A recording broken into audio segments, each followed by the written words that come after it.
ఓ కంపెనీకి చెందిన ఈ యూజ్ అండ్ త్రో పెన్నును సాధారణంగా విద్యార్థులు వాడుతుంటారు. ధర తక్కువ ఉండడమే దానికి కారణం. అలాంటి విద్యార్థుల్లో ఒక అభిమాని తాను వాడే సాధారణ పెన్నును పవన్ కు గిఫ్ట్ గా ఇచ్చాడు.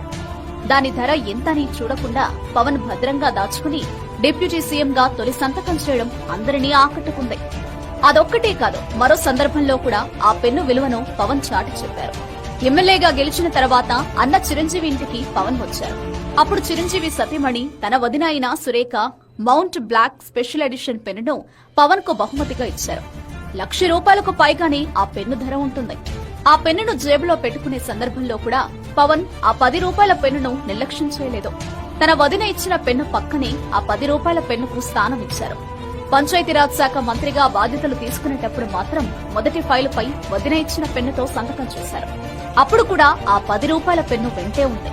పెన్ను ధర కన్నా తన అభిమాని చూపించిన ప్రేమ విలువ గొప్పదని చేతల ద్వారా చాటి చెప్పిన పవన్ కు సర్వత్రా అభినందనలు వస్తున్నాయి. పెన్ను ₹10దా ₹1,00,000 అని కాకుండా అది బహుమతిగా ఇచ్చిన వ్యక్తుల ప్రేమను మాత్రమే చూసి గొప్ప గుణం కలిగిన నాయకుడిగా పవన్ ను అంతా ప్రశంసిస్తున్నారు.